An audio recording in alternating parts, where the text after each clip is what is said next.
wisdom. So I thought I would just now put that question to the group and see. I can say that I have been reading a wonderful book about 13th century performance practice, which implies that repeating the note with some sort of glottal articulation on the note is definitely an option. And I can say that in my own singing of it, I have sometimes used that option, sometimes held the note longer. Sometimes in a rhythmicization, I might choose to make that a repeated note, which is what I did in that concert. But Tracy and Elena and VLs, do you have any other thoughts? Elena and I approached those repeated notes slightly differently. And we didn't talk about it at the time, but I'm really happy to have the chance to talk about it now. Elena, you kind of made them into almost a note one here, one here, one here, or vice versa. Like a um you know what I'm talking about? Like Yeah. Something the kind like of a held mordant. quilisma. A little bit, yeah. So there was a figure that, and I didn't do the exhaustive work that I might have preparing this time around, but I know there was the piece that I was responsible for. Um, Tracy and Sean, or whoever was putting together the program, did what you should always do when you're putting together a program like this, which is if you're going to use a modern edition, try to find a manuscript. And so it was really wonderful to work with those resources. And I just side by side was able to look at the the modern against the manuscript. And the figure that I was seeing a lot of was, and I'm not remembering the name of it, but it was like typically two of the same note followed by one often higher pitch. And those three pitches are all linked together. And so I'm just trying to remember, and this came up again and again in the piece that I was doing. So the way I was approaching it was, it came right at the beginning of this refrain. Oh, so it would be ba da ba da da was kind of how I was approaching it, and it's ba ba ba would be F F G C E F F G, and I was singing that oh da. So that was similar to I kind of learned this orally from a friend who's done more with this repertoire, and yeah, I know I have a lot more work to do to, you know. Endless, right? I mean, as soon as you make a decision, you know that someone else has come to another conclusion, and it can. I mean, it's bold to take any stance, I think, at all. Yeah, one thing that I did find in that piece in particular, that figure, it kind of it worked if you used it as kind of a springboard to move along in further along the melody. So sometimes you can kind of, like when you see repeated notes, it's a place to kind of get stuck. Mm-hmm. And the by doing that little turn figure, it helped me kind of move through that phrase a little more. So that's why I liked that approach in this case. Yeah, I really one of the things I like about our group is that we do we do come from different backgrounds, and so we take different approaches. And I sometimes will decide that we're going to unify an approach, but this was one of those times that I think we didn't talk about it, but we decided to do this figure in a variety of ways. And I thought it worked really well with the way that we also decided to approach music that does not have notated rhythm baked into it. We decided to take a variety of approaches as to how we decided to perform that.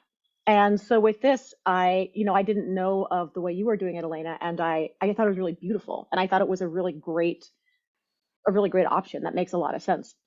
I in my piece had a similar that repeated note, and I'm interested in experimenting with the way that music allows for, or different properties of vocal timbre uh, are kind of in dialogue with it, and how how you can get used to almost any choice, and then it seems like the right one. But one of the things that we've been talking about in this book that Sean has, what's it called, Sean? It's by Timothy McGee, right? You're muted. I also see that you're wandering off camera, so. It is by Timothy McGee, and he wrote an amazing book, kind of going through trying to find all of the um, actual in performance practice instructions about how you might sing in the medieval period. Um, Mhm. it's extremely helpful, and has been really fascinating. The things that he found are actually quite wild, much wilder than anything we did in our performance, and really intriguing to contemplate. That there were much the possibility that there would have been vocal ornaments that existed at more of a microtonal level, like at a quarter tone level, rather than within our scale system of whole steps and half steps that we're so used to, and also that they might involve like pretty drastic changes in vocal pressure or contour on a note, especially on ornamental notes. Like if you ever if you ever hear people talking about neumes, they'll talk about liquescent neumes or quilismas. Basically, these are ornamental neumes. They look very beautiful, and we don't exactly know what they mean. And so we're trying to figure out what they might mean, but he has a lot of quite wild suggestions.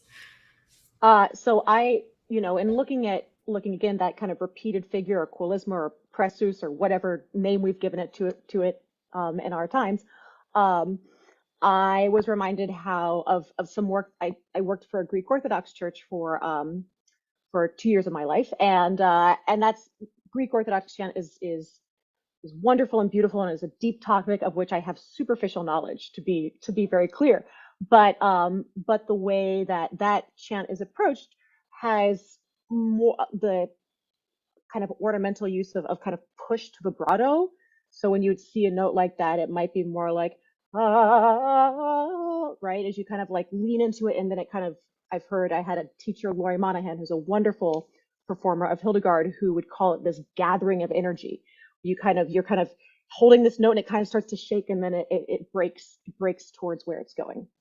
And so that was an approach that I was playing with as we read this chant. And to go back to what Elena mentioned and what Sean did as she put together all the additions for this, is we were looking at additions very helpfully provided from the International Hildegard Society. And maybe someone could put that website, Sean, if you could put that website in the chat, I think that'd be great. Anyone who knows about Hildegard and has Googled her has come across this website. And if you don't, it's a really wonderful group of scholars who have made clear renditions of notes taken specifically from the Dendermonde manuscript, which is argued to be the kind of the more authoritative manuscript of her music.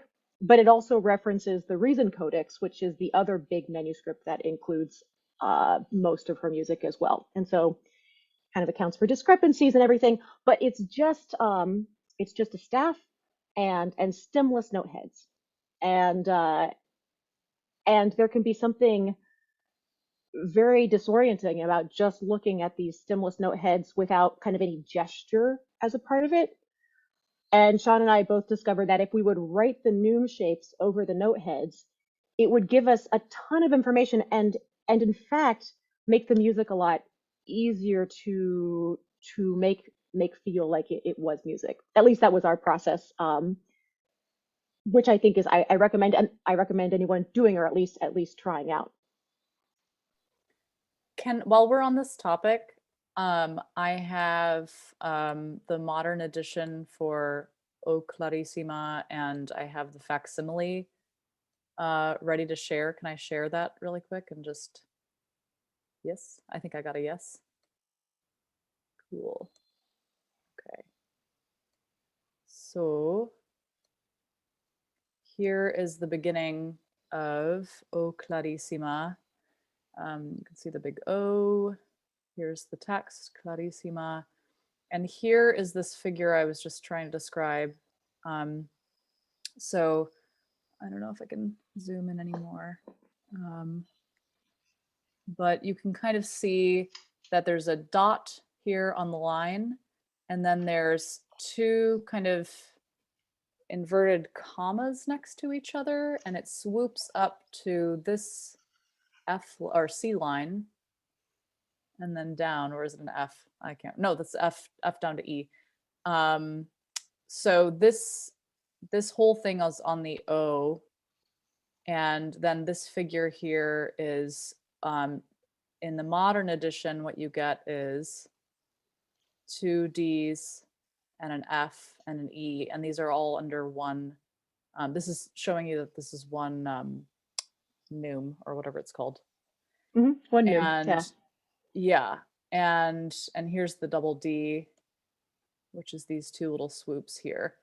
So the really nice thing about looking at the manuscript is that it doesn't, whereas in the modern edition, you really get pitch content and a sort of shorthand for the neumes that were written out. But here you get more of a sense of contour, and it's just a little more evocative of shape and contour. And it's a code that we don't immediately understand, but it's nice to be able to look at both. Yeah, can you keep that up for a second, Elena? Yeah. So, for instance, over the un here, this is I believe it's called a pes, which means foot, and it has this little kind of foot thing, and there's just thought that it's a strong kind of strong note, da da, that then goes up, which of course is different than something like this quilisma that is da da, right, or something that one of these little punctum, which is just point, point, point, point, point. And this is a deep field, right? We're all trying to figure out what this all means, and a lot of good work has been done. But I think it's fairly easy to, just like we look at notes these days and we understand that there's different implications of those notes, there's clearly different gestural implications that are a part of these notated neumes. The other really nice thing about looking at the manuscript, I would say, is that it gives you a really good sense of little modules that get repeated. Like within each piece is really coherent within itself, and there's a lot of like repeated gestures, and so you can just see here how often this little gesture comes back, and ties the whole thing together, which when you're looking at a string of dots, it's just a lot harder to get that sense. So I'll stop the share now in case, or unless anyone wants it back.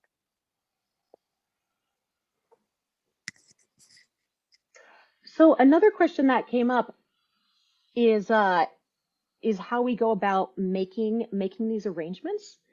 And I would love for us to talk about two things. One, how we made decisions about rhythmicization a little bit more, and also with David and Niccolo, how as an ensemble and how you in particular make decisions about what instrument you're going to use. And it's so often that we will ask you to quote unquote drone on a note, which you understand what we mean is basically which you don't, you guys are never typically just playing one long note with no variation. There's a lot that's going on, and I would love to hear you both talk about some of the choices that you make when you're quote unquote droning on a note, aka not droning at all on a note.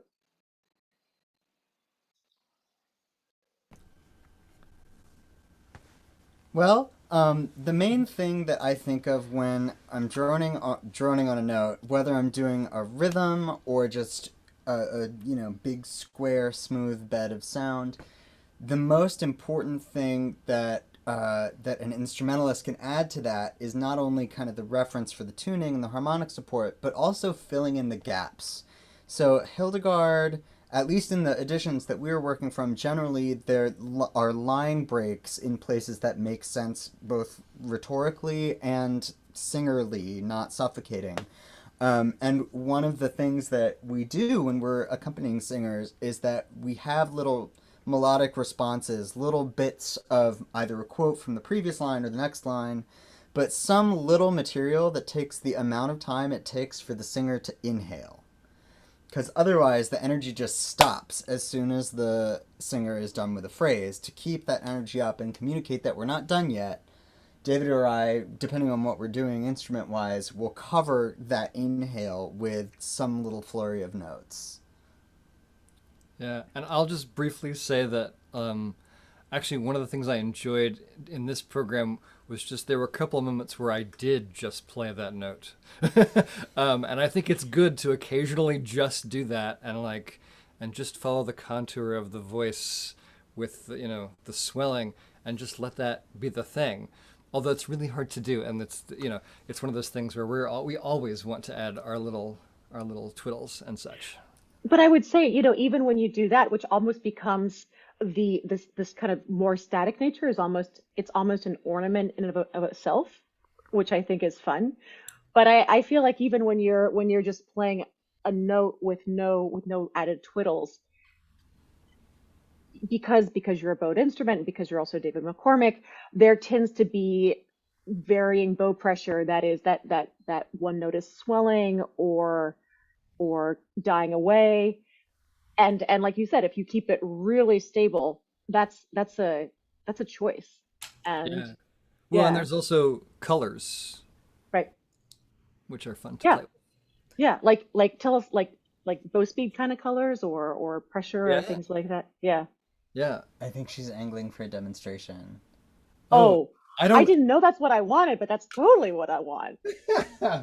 Oops, wrong bow. While David grabs his instrument, I just want to quickly say that the note content is also important. And this is something we think about a lot and that Niccolo talks about a lot as a teacher and a performer, is that if you just do hold one note, then you experience varying amounts of dissonance as the melody moves in different intervals against that note. And that can provide a lot of interest. And you can also then play with increasing dynamics or color along with that kind of dissonance that you actually don't get if you're wildly making up stuff in the mode like I do when I try to pretend to be David McCormick. You actually lose a chance if you're only doing that to have that feeling of gratification of coming together in a unison or a fifth or an octave and then moving away from that. Yeah. So some of this demonstration I think is going to get lost in the Zoom ether, but I'll try my best. So you can.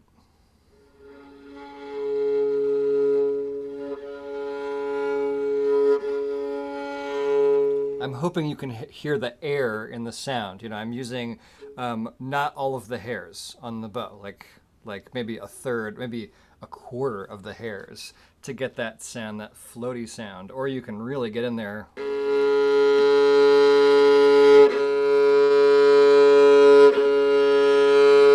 And that's more than a volume difference, right? There's also just using all the hair, using a more compact bow stroke to get a really direct sound.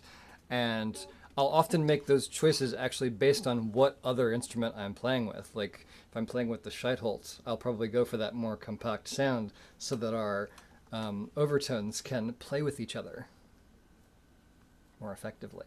And that actually Niccolo, brings up a good point. How we choose instruments is partly about the storytelling of the piece. Like, if we're trying to, show the alabaster columns of the heavenly temple, then we would want, something grand like the Scheitholt plus VL combo.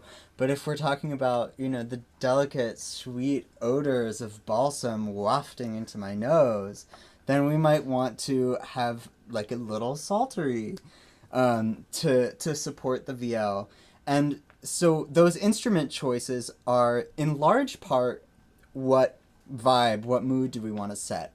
The other ingredient of that, and thank you for mentioning the Scheitholt, is what mode is this in? not all of our instruments can play in all modes, or they require vast changes in tuning or setup in order to play in other modes.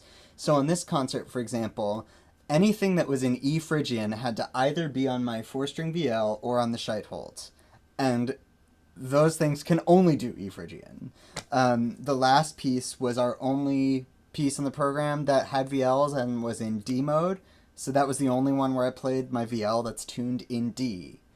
So the instrument choices are not totally, from a blank slate. We have these kind of built-in limitations, and then we can make choices from there based on storytelling. And if I could continue to nerd out about instrumentation, so in my solo, actually the only thing we were sort of working with was instrumentations and colors. There was no text, there was no rhythmicization. It was just, hey, I want you and you to play these things while I do these lines. And it was, I mean, it was based on the text, even though it wasn't being sung. There was a moment of dewy rain, and that was an extra plucky moment. And actually, one of the things I really enjoyed about that moment in particular is that Niccolo was playing the psaltery and like mimicking some of my line in a plucked fashion, and so I changed my approach to a little more plucky with the bow, where you could hear the articulation a little more than the rest of the piece, where I was just doing lush, verdant things.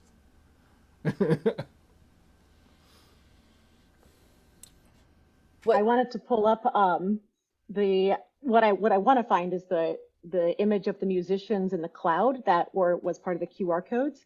But I, having extracted it, I will have to go back and find the actual manuscript, and I don't want to take time doing that. But what I do want to share is that just that image itself, because it was so fun for us to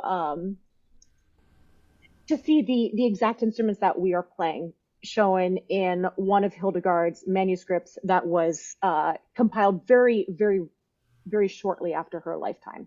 And probably, either copied from a manuscript that was compiled by her, or just definitely connected to her and her supervision. And there is always there are strong feelings about combining voices and instruments, especially in sacred settings, in chant, and as a vocal instrumental ensemble, we're interested in those combinations, and so it was really wonderful. This image is I didn't discover it. Other medieval ensembles have also stumbled across it and been delighted, but it was fun to feature it as something that we looked at. And let's just see if I can share this screen effectively, and we can maybe take a look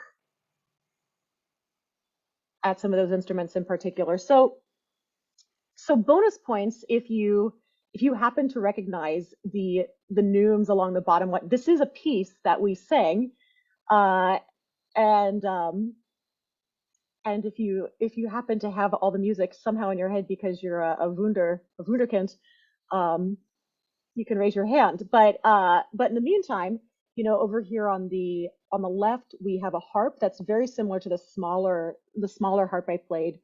We have what looks like a medieval chord recorder. Sean, would you agree? Yeah. And then clearly a VL situation, got a wasted VL. And Niccolo or David, it looks like maybe it's 5 strings. Unclear. I don't think they're particularly making sure that the number of little dots that represent pegs matches the number of vertical line strings. Right. This is clearly this is not a realistic. We're trying to preserve for centuries, for millennia later, what these instruments look like, right? This is everyone. Although I will note, you can see actually on the very right side of the VL, there's a string coming off of the headstock, off the scroll, that does not interact with the fingerboard. That's actually a pretty common thing in VLs. Actually, neither of our VLs have that. But that's called a bourdon string, and that's essentially a forced drone string. You cannot put your fingers on it to stop the note, but you can pluck it with your left thumb as you're bowing. That's cool.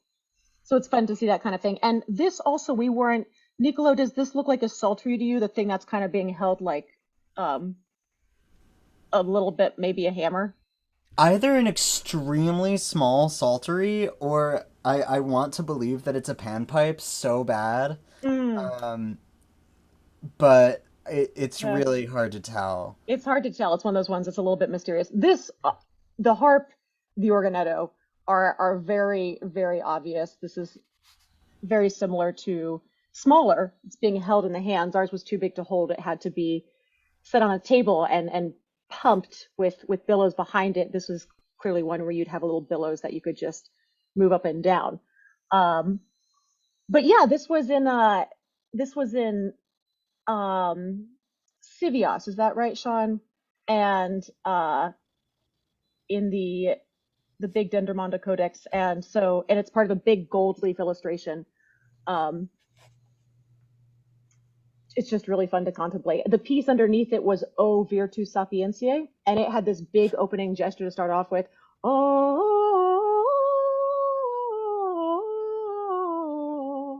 so you can easily trace this down here. Sean, I'd love for you to talk. Speaking of O Virtus, I'd love for you to talk a little bit about how we came up with things like 5/4 and your really cool I heard some people say Middle Eastern sounding rendition in 6/8 of your of the Alleluia opening piece. Sure. I also wanted to address just seeing in the chat right now, asking if there are arrangements in modern notation. So in the resource that Tracy mentioned, the International Hildegard Society, they are making available to all people most Hildegard musical editions. They're still working on it, but almost all of her musical works do exist on their website and are fairly easy, as we mentioned, easily accessible. It's like as you saw when Elena pulled up those two things, it can seem a little bit overwhelming to look at a whole page of unmetered music and note heads, but it's pretty clearly easy to read, and you can kind of get used to it. And then thinking about rhythmicization, it's something that I've been thinking about really, really deeply as we prepared for this project over the last more than a year, in part uh, out of selfish reasons, which is that as a concert programmer, I wanted to make sure that we had a lot of variety on this concert. And singing an entire concert of unmeasured music can be extremely beautiful and compelling, but it is much harder to create variety if that's your parameter. And it is a hotly debated topic among musicologists and all people. Basically, we have it's similar to the debate you went going very back to the very beginning, which is like, so we know what the earliest notated music was. Do we think people made music before that point, before they were writing it down? And we think the answer is probably yes. And so you can also apply that to rhythm. We know when the earliest forms of rhythmic notation were developed, but do we think that's when people started using rhythm? Probably not. They probably used rhythm before they wrote down rhythm. But then certainly, of course, the things continue to interact with each other, where when you have a way of writing down rhythm, then you think about rhythms that work within your notational system that you've developed, and then you think of new systems, and we keep going back and forth throughout the ages. So I did use, when I was thinking about rhythmicizing things, I made a really conscious effort to think about one of the earliest forms of notated rhythm, which are modal rhythm, which is basically that it was a thing that if you were to notate it in modern notation, it would look something like 6/8, but it was combinations of long and short syllables. So you could have da da da da da da da da, and the longer one could be divided also in two. So you could get da da da da da da da, or da, or you could swap it da da da da da da da da da da da da da da, and you could divide it into smaller note values as long as they fit within that mode. And then you could also just have longs, which are da da da da da da, and these can be combined in different ways. So when I thought about rhythmicization, I was trying to be pretty conscious about thinking of modes, and I think Niccolo was as well. And in the last piece on the program, O Frondens Virga, that was actually a piece that one of my Fordham students, she rhythmicized that as an exercise to think about modal rhythmicization. And so we were trying to be very conscious of that. That being said, as I've made clear, we don't really know what people did. And we also had Spiff rhythmicize a piece for us, and we did not teach him about rhythmic modes. And he put O Virtus Sapientiae in 5/4. It was interesting. He actually used long and short notes of basically note values that we would recognize in something that was in 6 or 3. But what he made worked really well. And as we were talking to Shira Kamen, who's just an incredible VL player and singer and harp player in our field, who worked on Hildegard and has been thinking about Hildegard for a very long time and is really an expert. We happened to mention to her that we were doing this piece in 5, and she said, "Oh yeah, Hildegard works great in 5." So we were really delighted to have her sign off on that. But we were really excited to explore that sound. But we have also gotten questions about kind of a somewhat Middle Eastern feel of our music, and in the 5/4 kind of creates that. It's also important to realize that Phrygian mode, when we talk about E mode, it starts with a minor second at the very bottom of the scale, which is a kind of sound that we often associate with non-Western European music, but actually existed in the modal system as well. So, Sean, could I share that sound as play a some reference? Phrygian. All right, so that the minor half step she's talking about is this to start off the scale. A lot of us are accustomed to hearing what we today call a major scale, which would just be right, do, re, mi, fa, sol, la, ti, do. Well, in the modal system, the Phrygian scale, Phrygian mode, starts at that half step, and so instead of we get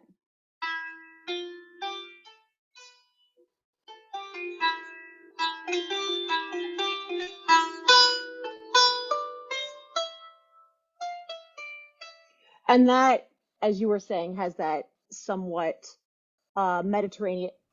That mode has been utilized a lot in different permutations in the Mediterranean area. And for what it's worth, Hildegard really favored E mode. Like, she has more pieces in E mode than in any other mode. As a teacher of basically a performance practice course on Hildegard this semester, I was struck by she only has one piece in F mode. And it's the Kyrie that she wrote, just a standalone Kyrie, which is pretty fascinating. She does really favor E. She does use D and G mode, but also kind of breaks the boundaries of what we would term the modal system. And as Elena was showing us, O Clarissima actually is in C mode, and it looks very much like C major. She uses a lot of triads, which is quite scandalous for the medieval period, and we took advantage of those triads to have some triadic harmonies that we used. Though she does add a lot of B flats, so you get a flat 7, which is sort of what a lot of sort of like traditional folky music. I don't know. If something sounds modal, if somebody says, "Oh, that sounds modal," it's probably because there's a flat 7 in it. Well, and if you're thinking about, like, G mode is essentially G major with a flat 7, and that is a mode that has kind of made its way into folk music because it's so great. So yeah, basically C mode with a lowered 7th gives you could think of it as a kind of transposed G mode. And of course she has works. If you ever want to see something insane, just go to the Hildegard Society site and look up O2 Illustrata, which seems to be in a variety of modes, and it does have a range of 2 octaves and a sixth, which was the entire gamut of musical content that they conceptualized in the medieval period. She uses all of those notes, and many of the phrases start and end on different pitch levels. It's unclassifiable. So if you're ever bored, I highly recommend that as a fun activity.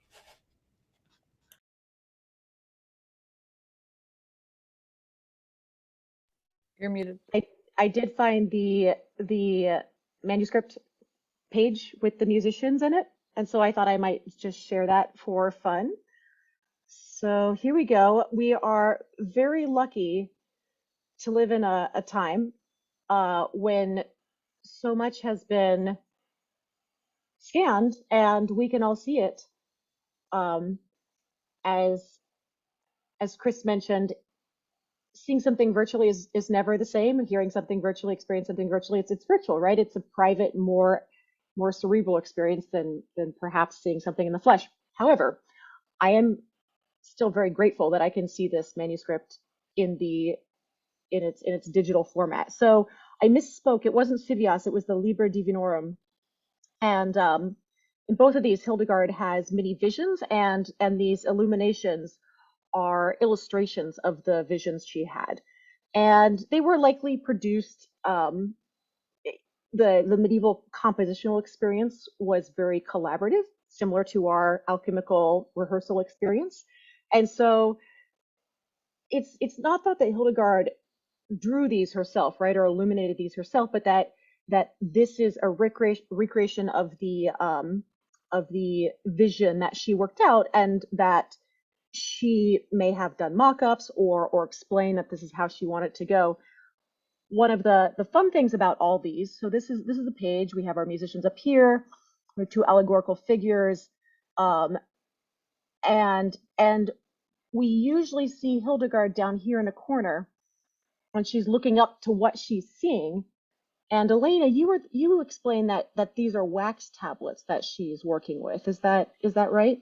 That's what they look like. They in the medieval period, they typically, obviously, parchment was extremely expensive, and so and they were a little less reliant on writing things out fully, maybe. So they're working a lot of these things out in their mind, but they often would use wax tablets to kind of help them, like, sketch out outlines and things. It was like a little dry erase board, essentially. There's a really fun YouTube video, which when somebody else starts talking, I'll look for it. If you just search on YouTube for wax tablet, there are people there who have recreated them, and you use a little stylus and scratch in the wax, and then you use the other end of the stylus to kind of rub it out, so you can start all over. Sorry. You try to be polite, and then you create chaos. You've done some reading about memorization in the medieval period and how that was different from the way we process information today. Is that right? Yes. Can There's you a say a few words about that? there's a wonderful, very difficult, long book by Mary Carruthers. Memory, oh boy, what's the title? It's something about the medieval art of memory. I will put her name in the chat, Carruthers. And I slowly worked through that book, and it talks about, basically, of course, we understand now we have cell phones, so we don't have to know anything. We've just, like, transferred all of that knowledge to this device. But the further back you go, the more, in the medieval period, I think they were operating in very similar ways to, like, the ancients. And they had all of these systems and a whole science of organizing ideas and organizing information in their mind so that they could very easily kind of retrieve it, basically. And they had this idea that if they actually thought of the idea tabula rasa or whatever. They thought of their minds as this space that you could actually etch. As they etch on their wax tablets, you can etch information into your mind, and they thought of the memory as much more reliable than we do. That if you imprint it correctly the first time, then you'll be able to retrieve it, you know, perfectly 10 years from now. So it was something that they learned the process of memorizing in a much more intentional way than we do now. I think we're more interested in like learning operations, and they were really interested in like, uploading content into their mind. It's Um, interesting. so, and reading, the process of like reading a book was really like memorizing that book. And the first stage of it is sort of divisio, like being able to like understand it by learning all the different parts, and from there you can kind of learn at another level. So anyway, I could go on about that. Fascinating. But I Yeah. recommend that book. Niccolo, I think of all of us, you probably memorize the most. And I know it's a goal we have as an ensemble to be memorizing more of our programs. One of the challenges we find is, of course, you practice a lot by yourself and you come together with four other people, and we all make different decisions, and we have a week, and then it's kind of like, oh well, let's hope we do this program again. Let's hope we do this program again. But Niccolo, I know you've done a lot with memorization, and I'm curious about, is that is that an intentional practice as a musician? Um, how do you go about that? Is it something that you believe in as part of being a medieval musician as well? Does it just happen as a byproduct of working, with your arrangement of the green finger of God? Obviously, working out something, you can start to memorize it as well through so much working with the material. Tell us a little bit about your process. That's a great question. So there are a couple of things at play here. Um, what it is I'm memorizing is a big one. For example, with our spiff O Virtus Sapientiae, a lot of what I'm doing is just like E, and it's a lot easier for me to just see the letters E, F for each bar change than it is for me to actually look at the music. Mm-hmm. So when I have like 16 bars of music as just like 16 letters, I tend to write them in my music really big and really colorful, and I can just like instantly recall what those big colorful letters look like, and then that I have memorized. Um, that's for things like rhythm VL, rhythm Scheitholt, and things where the notation itself is not telling me the main information I need to know. In situations where it is, generally it's kind of just a procedural thing. Like most medieval music is sight readable, essentially. In terms of not in terms of making a compelling performance and communicating the text and story as beautiful as possible, but physically playing the notes is pretty much doable most of the time. Which means that the practicing process of doing a little teeny bit at a time until you can do it perfectly, and only after all that, then playing through the whole thing.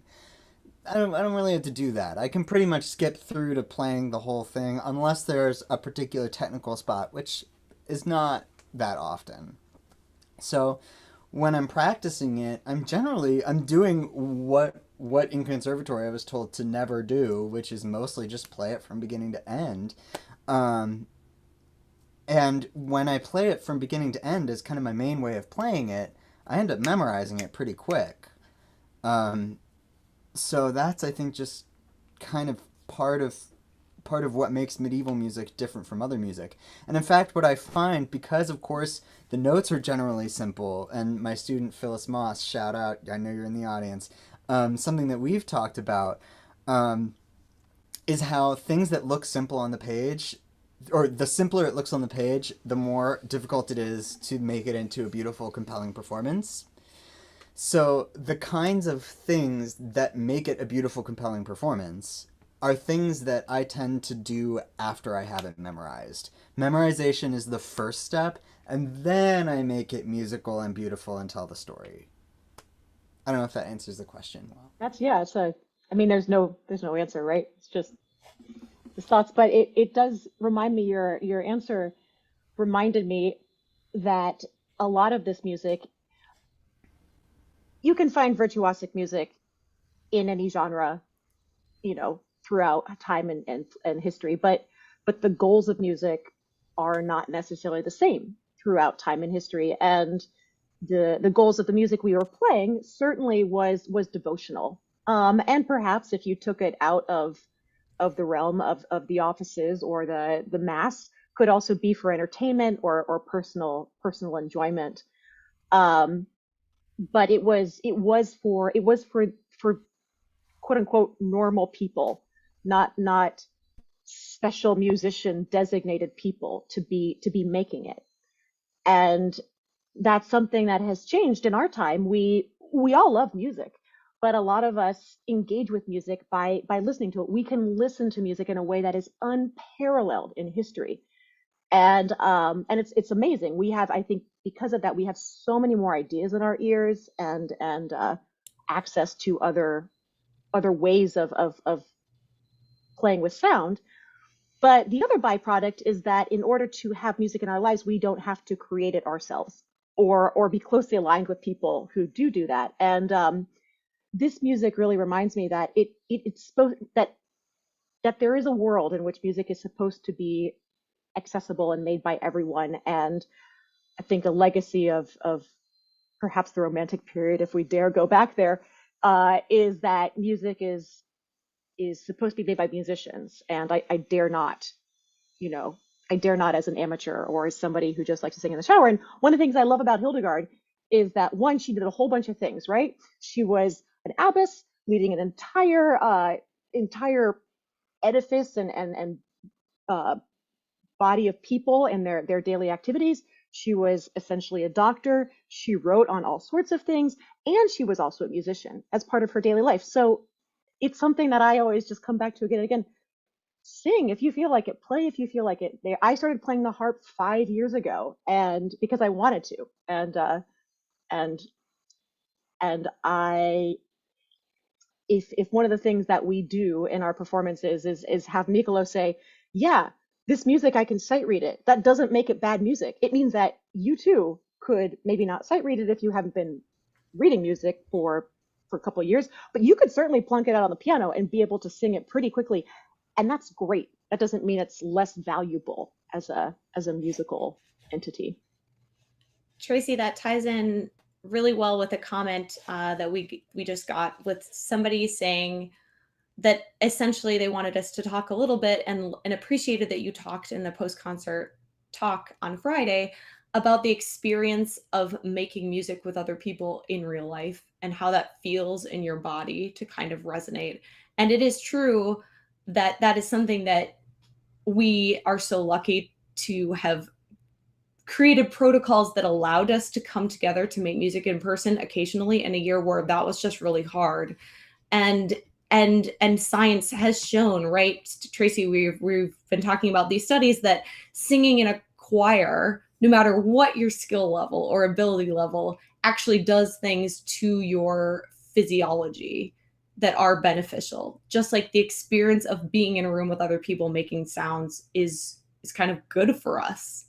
And that's something that we are really lucky to be able to share our music via the internet, but we are also really yearning to share music in real life too. And hopefully we can have both of these things and encourage you to make your own music either over the internet or in person, because it is truly a special thing that affects us on a physical level.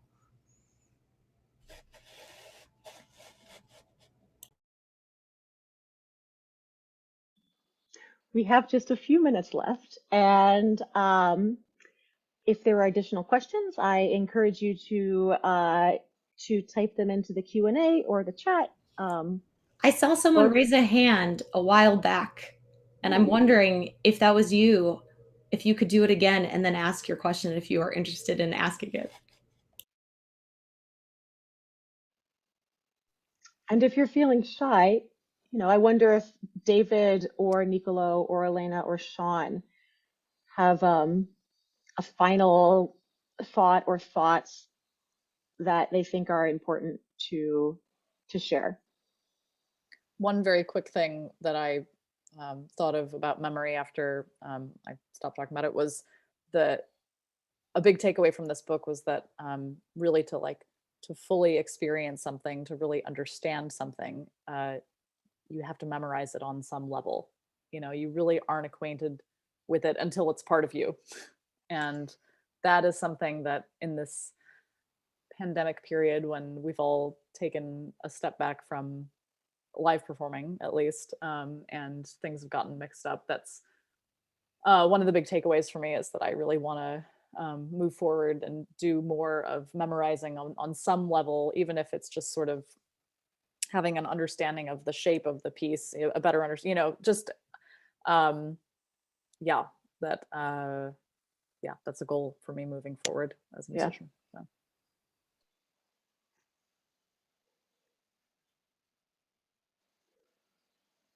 David and Niccolo? The one quick observation that I thought would benefit from sharing. There are a lot of different ways that you can do Hildegard as a instrumental and vocal ensemble, and we kind of touched on all of them. Like every kind of possibility that has been done that one can do with the tools that we have, we did it. We did a kind of Middle Eastern sounding asymmetric time 5/4, Dancing by the Waves kind of version. We did totally a cappella out of time version. We did a fiddle duet that was digga-da-da, digga-da-da, digga-da-da kind of tempo. And everything in between. And that's one of the great things, not just about Hildegard, but about so much medieval music, is that there's so much freedom. You look at the page, especially with Hildegard, and it's just a bunch of notes. But the information that you don't see written on the page is an invitation for you to participate in crafting what that music is. It's an invitation for you to participate in making decisions about how it's going to sound.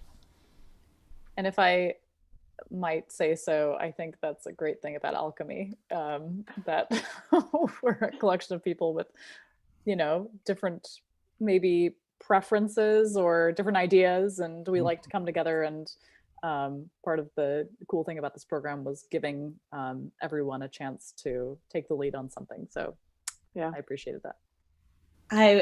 As the person who made the decision to make that happen, I'm like, thank you for validating my master plan. But it is something that I really love, and it's something that we do as a group, that we do change who takes the lead on programming. We all program different things and all have a chance to do programming. We all have a chance to do arranging. And when we're in the rehearsal room, no one's opinion matters more than any other person's opinion. If you're singing a piece as a soloist, probably you can give your instrumentalist some instructions, but they might wildly do something else because they're really convinced that they have a great idea. And as I found often that in that position, you're like, oh, you're right. I never would have thought of that, actually. So we very much do not have, we have the opposite of the kind of conductor of the symphony orchestra model. We have a very egalitarian arrangement model, and it's a true delight. It allows us to make all the sounds we can imagine and more. And beyond. Yeah. So I'll finish with a tiny reminder that if you want to know more about what we're doing, we're pretty active, and you can come to our website, which is conveniently called alkemie.org. And there's a place there where you can email us on the contact page or join our mailing list. Make sure you add us to your address book, because spam folders have gotten really, really good at their jobs, a little too good at their jobs. And we just, a lot of people say, I fell off your mailing list. And I said, I'll have you. I see you right here. The spam folder must have eaten us. So that's, if you want to hear about what we're doing, or remind you that we want to tell you. And I will finish by sharing the recipe for the galangal candy, which I had a variety of questions about.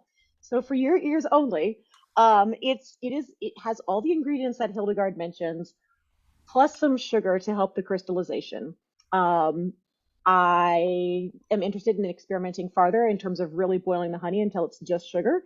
But with constraints of time, we relied on adding some crystallized sugar, which she had access to in her time.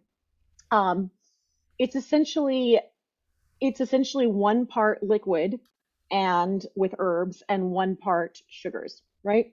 So And I modified her proportions a little bit because it called for so much celery seed, which I'm sure is entirely beneficial to the body.